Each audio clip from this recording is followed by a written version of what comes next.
करना चाहिए। उन्होंने कहा भारत तुम मेरा साथ दो, मैं तुम्हें हिंदू राष्ट्र दूंगा। भारत की खूबसूरती ही इसकी अनेकता में एकता में छिपी हुई है। सनातन तो दोस्तों जय मसीह की। आज मैं आपके बीच में एक ऐसा वीडियो को शेयर करने जा रहा हूँ जिसे देखकर आप भी हैरान हो जाओगे कि कैसे इस वीडियो में पत्रकार ने एक बाबा को मुंह तोड़ जवाब दिया है। दोस्तों आप इस वीडियो को आगे पूरा देखिएगा। करना चाहिए। उन्होंने कहा भारत तुम मेरा साथ दो, मैं तुम्हें हिंदू राष्ट्र दूंगा। भारत की खूबसूरती ही इसकी अनेकता में एकता में छिपी हुई है। सनातन तो कहता ही सर्वे भवन्तु सुखिनः, सर्वे सन्तु निरामयः, सर्वे भद्राणि पश्यन्तु मा कश्चित् दुःखात्।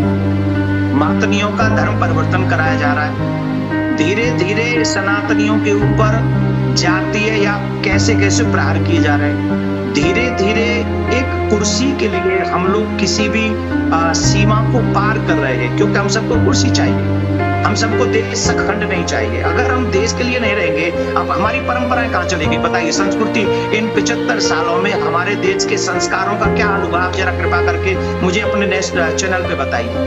आज हम क्या उसी संस्कार के साथ जी रहे हैं जो 75 साल पहले जी रहे थे? आपको कभी भी गंदी जगह पर ना भेजता, उसको पता नहीं था कि शैतान यहाँ पर पाप की प्रॉब्लम को डाल देगा। परमेश्वर पाप से अज्ञात था, इसलिए आज परमेश्वर ऐसे लोगों के बीच में रहना चाहता है जो पाप को छोड़ना चाहते हैं। जब आप पाप को छोड़ने की कोशिश करते हैं, याद रखना एक स्वर्गदूत आपके घर में एंट्री कर चुका है। यीशु मसीह के नाम। सिर्फ जिस दिन से आपने छोड़ने की कोशिश की है, आप कहते हैं मेरा मुंडा शराब पीता है, लेकिन आप कभी उसके लिए सीरियसली प्रेयर नहीं करते, फास्टिंग नहीं करते। आप बोलते हैं चलो चलो मैं भी तेरे साथ चलती हूँ, चल कोई नहीं, पैक लगा ले, कोई बात नहीं बेटा, तू जल्दी सुधर जाएगा, मुझे पता है, विश्वास है। कई बार हम माँ बाप डरते हैं बच्चों से, उनको डांटते हुए। अगर आप डर रहे हो, आपके घर स्वर्गदूत नहीं है, तो याद रखना सड़ी हुई आशीष आ रही है। अगर आप उसे डांटते हो, बाइबल बोलती है धर्मी जन जब डांटता है तो कह रहा है सामने वाले पर नहीं, धर्मी जन पर आशीष आती है। यीशु मसीह के नाम। आपके घर आशीष आनी स्टार्ट होगी इस दिन से। आप अगर डांटने के लिए पड़ोसियों को नहीं कह रहा हूं कि उसका बच्चा शराब पी रहा और आप उसको डांट रहे हो, आपका फर्ज है आप अपने बच्चों को डांटो। लेकिन यहाँ पर जब किसी को बताया जाता है, आज पत्नी को बताया जाता है, पति को बताया जाता है, तो मैं वचन पढ़ रहा था, मुझे बड़ी हंसी आ रही थी उसमें। उसके 13 के 3 में लिखा, कह रहा है जो अपने मुंह की चौकसी करता है वह अपने प्राण की रक्षा करता है, लेकिन लिखा परंतु जो गाल बजाता है उसका विनाश हो जाता है। बोला हालेलुया। गाल कैसे बजाते हैं? गाल आपने औरतों को देखा कभी?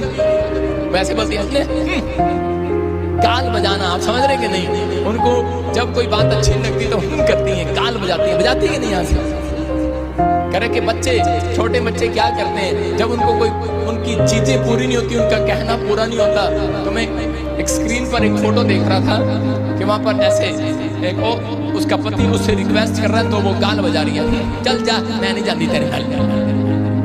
मतलब आज बच्चे भी, माँ बाप बोलते बेटे चलो हमारे साथ, कह रहे नहीं तुसी मैंने साइकिल नहीं दवाई, मैं नहीं जाना।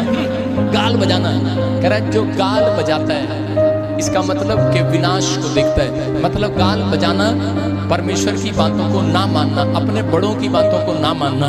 अगर आप नहीं मानते, मैं कह रहा हूँ कि वो आशीष खराब करता है वो व्यक्ति।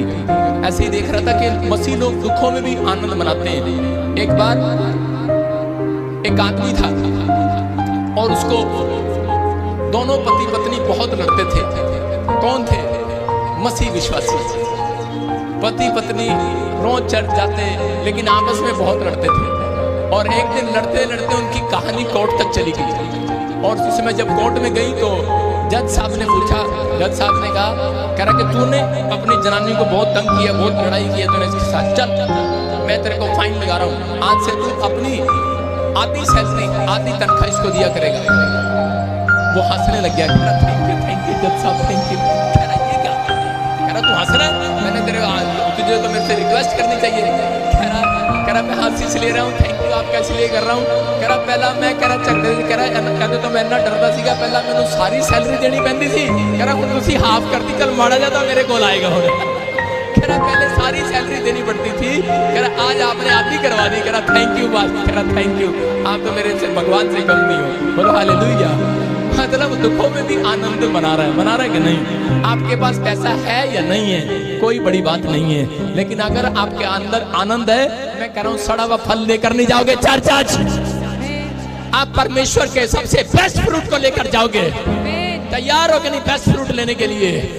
आपका बेस्ट फ्रूट जब तक नहीं आता, जब तक आप छोटी छोटी बात में आनंद नहीं करते, आप जब तक परमेश्वर के पीछे चलने का फैसला लेते, परमेश्वर की बातों को मानने के लिए तैयार नहीं होते। इसलिए उसने कहा जो परमेश्वर का भय मानता है, उसकी आज्ञाओं को मानता है, उसको सड़ा हुआ फल नहीं मिलेगा। मैं कह रहा हूँ आप गली में सड़ा हुआ नींबू नहीं पड़ा मिलेगा आपको, सड़ा हुआ टमाटर उठाना नहीं पड़ेगा आपके फ्रिज में। मेरे फ्रिज के अंदर मैंने एक दिन खोल के देखा, मैंने कहा ये क्या चक्कर है यार, मैंने कहा ये खीरे 3 दिन से पड़े हैं, किसी ने खाए नहीं। मैं कहीं सड़ भी रहे टमाटर 2 दिन से पड़े हैं, खाए नहीं। मैंने कहा क्या चक्कर है? परमेश्वर ने मुझे कहा तेरे घर में आशीष है। टमाटर फ्रिज में है या नहीं भी है, मेरे घर में टमाटर जल्दी से खराब नहीं होता। आप सुन रहे हैं कि नहीं? जो फ्रूट आ जाते हैं वो जल्दी से खराब नहीं होते, और कई दिन पता भी नहीं रहता, खाते भी नहीं है। लेकिन आपको बता रहा हूँ ये आशीष आज आपके ऊपर आने वाली है यीशु मसीह के नाम में। विश्वास कर रहे हो कि नहीं? जो परमेश्वर का भय मानते हैं, मैं कह रहा हूँ 14 साल जब मेरी सगाई हुई तब से एक फ्रिज है भाई साहब, आज तक खराब नहीं हुआ। रिश्तेदारों ने बोला अब तो फेंक दो इसको, मैंने कहा नहीं लकी है ये, कह रहे फेंक दो इसको। दूसरों को दे दिया, लेकिन उसके घर से भी आज 3 साल दूसरे के घर में मौज कर रहा है वो फ्रिज, लेकिन आज तक उस फ्रिज की बेचारे की शिकायत नहीं आई, क्योंकि उसको पता है उसका बाप उसको संभाल कर रखा। लेकिन नहीं, उसको ये पता है कि मेरा जो ओनर है, जो मालिक है, जिसने फ्रिज खरीदा था, वो परमेश्वर का भय मानता है। हालेलुया। आप समझ रहे हैं कि नहीं? अगर आप परमेश्वर का भय मानते हैं, आपकी चीजें भी सुरक्षित होंगी। आज के बाद आपके नुकसान होने बंद होंगे, क्योंकि बाइबल के अंदर लिखा मैं नाश करने वाले को भड़क दूंगा तेरे घर से, तेरी संपत्ति से भुड़कूंगा, तेरी हड्डियों से भुड़कूंगा, तेरे बच्चों से भुड़कूंगा। भुड़केगा मेरा परमेश्वर आज आपके ऊपर से, हर प्रॉब्लम्स को भुड़केगा वो। लेकिन आपको एक फैसला, राइट फैसला लेकर जाना है आज ये फैसला लेना है कि परमेश्वर मैं अब से तेरा भय मानूंगा, छोटी छोटी बात में भी तेरा भय मानूंगा। अगर आप भय मान रहे हैं, परमेश्वर आपको आशीर्वाद देगा। मैं कह रहा हूँ कि जब लोगों को कहा जाता है कि बीज बोना है, तब कुछ लोग गाल बजा रहे होते हैं आ गया अपनी लाइन पे, सारे बता हालेलुया। जब दशमांश के लिए बोलते हैं तो कुछ लोग गाल बजाते हैं, लेकिन जो लोग परमेश्वर का कहना मानते हैं उन लोगों के घर सड़ी हुई आशीष कभी नहीं आएगी। याद रखना, परमेश्वर आशीषें देता है। आप तैयार हैं कि नहीं? आप तैयार हैं? परमेश्वर आज रात आपकी जिंदगियों में कुछ करना चाहता है, आपके घर में एक बेस्ट फ्रूट भेजना चाहता है। आप लेना चाहते हैं बेस्ट फ्रूट, लेने के लिए क्या करना पड़ता है? करें कि बेस्ट बीज बनना पड़ता है, बेस्ट चेला बनना पड़ता है यीशु मसीह का। बेस्ट करा इंसान बनकर दिखाते हो आप, बेस्ट पति हो लेकिन कोई फायदा नहीं है। हो सकता है आप अपने घर में बेस्ट बाप होंगे, लेकिन कोई फायदा नहीं है अगर आप परमेश्वर का भय अपने अंदर नहीं मानते। अगर आप परमेश्वर का भय मानते हैं, मैंने कहा घर ही नहीं पूरा समाज तुम्हारी तारीफ करेगा एक दिन। करा एक दिन करा इतिहास रचेंगे तुम्हारे बच्चे, किसी और के हाथों से नहीं, परमेश्वर आप ही के बच्चों के हाथों से इतिहास रचवाएगा यीशु मसीह के नाम में। आपको कहना है कि परमेश्वर मैं आज से भय मानूंगा। मुझे पता है कि बहुत सारे लोग परमेश्वर का भय मानते हैं, लेकिन वो लोग बड़ी बड़ी बातों में भय मानते हैं, छोटी बातों में नहीं मानते। आज मैं वचन से बताऊंगा, जो वचन सुनेंगे आज आनंदित होंगे यीशु मसीह के नाम में। आप तैयार है कि नहीं? आप आधी सैलरी में भी खुश है कि नहीं? खुश है कि नहीं? कह रहे पूरी सैलरी में खुश है? कह रहे खुश रहे।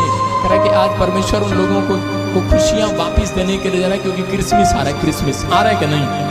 उन लोगों को तैयार रहना है जो इस क्रिसमस पर पवित्र आत्मा से आशीष लेना चाहते हैं। अभी इसी समय अपने हाथों में बीज पकड़े। जो लोग दान देना चाहते हैं इसी समय दान देंगे, परमेश्वर के राज्य के लिए बोएंगे। और ध्यान से सुनना कि ये शोभा यात्रा के अंदर दोस्तों आप इस वीडियो को छोड़कर न जाएगा, क्योंकि दोस्तों मैं आपको बता दूं परमेश्वर में कहता है जागते और प्रार्थना करते रहो। दोस्तों मैं आपको बता दूं हम सभी को प्रार्थना करना और जागते रहना बहुत जरूरी है, क्योंकि प्रभु यीशु मसीह हमें लेने के लिए किसी भी समय कभी भी वो आ सकता है। उसका वर्णन बाइबल में ऐसा नहीं बताया गया है कि इसी दिन में आएगा, लेकिन प्रभु यीशु मसीह ने कहा है कि न कोई दूत जानता है, न कोई उसका पुत्र जानता है, लेकिन एक ही जानता है, वो परमेश्वर पिता। जब भी परमेश्वर पिता इस संसार में अपने बेटा प्रभु यीशु मसीह को भेजेगा, वो कभी भी भेज सकता है। इसलिए हमें प्रार्थना वचन में आगे बढ़ना है। दोस्तों, आपको बता दूं, आज बहुत सारे लोग झूठ के पीछे तो चलते हैं, झूठ को विश्वास कर लेते हैं, लेकिन जो सच्चाई रहते हैं उसे वो लोग कभी विश्वास नहीं करते। दोस्तों, आपको बता दूं, इस वीडियो को देखने के द्वारा आपकी राय क्या है, आप कमेंट सेक्शन में जरूर लिखिएगा। तो आपको बहुत आशीष दे। आमीन।